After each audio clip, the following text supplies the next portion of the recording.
Okay, what if I told you that pretty much everything we've been taught about what it means to be rich is, well, wrong? We're about to dive into something called the wealth illusion. And honestly, this idea is so powerful it could totally change the way you think about money. This quote right here, it just gets straight to the point, doesn't it? It nails this huge misunderstanding we all have. So think about it for a second. Do you want to have £1,000,000 or do you just want to spend £1,000,000? Because believe me, the difference between those two is everything. And that really brings us to the heart of the matter. This massive, massive difference between looking rich, the fancy cars, the designer watches, the crazy nights out, and actually being wealthy. Which, as we're about to see, is something a lot quieter, a lot less flashy, and way, way more powerful. So how in the world do people earning tons of money fall into this so-called wealth trap? Well, let's take a look at the story of a real estate investor named Graham Stephan. By his early 20s, he was already a millionaire.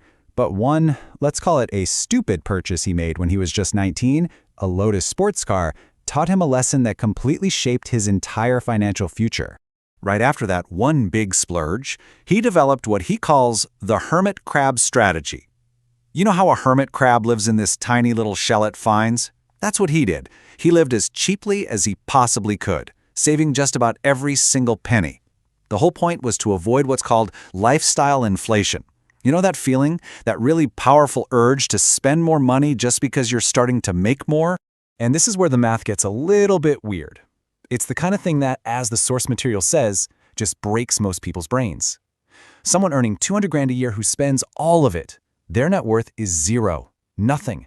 They are literally less wealthy than someone earning 50,000 a year who actually manages to save. It's the ultimate proof that your income is not your wealth. Think of it this way. Think of it like ordering bottle service at a club. It feels big at the moment, but those little, consistent expenses, the fancy dinners, the weekend splurges, they're like a slow leak in your financial future. It's just drip, drip, drip, draining away your future wealth, and you often don't even notice it's happening until it's way too late. So it really all boils down to this one simple idea. The secret isn't what you make, it's what you keep. The number on your paycheck just doesn't matter as much as the number you're putting into savings. That right there is the real engine of building wealth. But here's the thing. Saving money is only half the story. Social media loves to sell us this fantasy of overnight success, right? But the truth is, real wealth is almost always built on a long, slow, and totally unglamorous grind. Just look at Graham's actual journey. It was not some overnight explosion. Nope. It started back in 2011 with these tiny, forgotten deals. His first year was an absolute grind, hustling for these little 400-pound leases he found on Craigslist, the stuff other agents wouldn't even touch. It took him a full 5 years just to build up a solid stream of repeat business. This is what the real work looks like, folks. And this is where the magic of that grind really pays off. You see, other agents just ignored those tiny commissions. But Graham, he treated every single one like it was gold. And why? Because years later, those exact same clients who started out in some tiny rental apartment came back to him to buy multi-million-pound homes. It's just such a powerful lesson in playing the long game. All right, so this brings us to the final piece of the puzzle. How do all these things, the saving, the grinding, how do they come together to create what everybody else just calls luck? Well, the secret is, it's not an accident at all. The formula for luck is actually surprisingly simple. It's not some mystical force, not at all. It's just what happens when two things you can actually control come together: preparation and opportunity. And Graham's story is the perfect example of this in action. So, what was the opportunity? It was the 2011 housing market crash. And how was he prepared? Well, he had this very specific formula he used called replacement cost. He wasn't just throwing darts at a board. He was actually comparing the ridiculously low market price of a house to what it would cost to build that exact same house from scratch. With lumber, concrete, the whole shebang.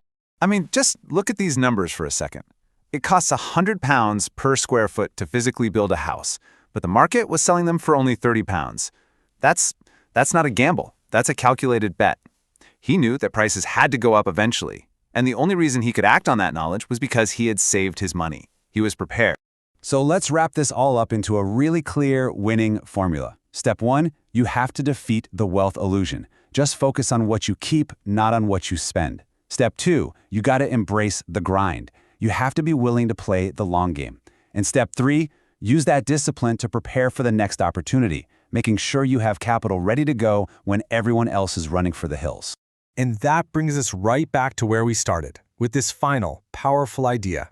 That Ferrari you see in the driveway, it might be leased, it might be a symbol of debt, not wealth. True wealth. It's often invisible.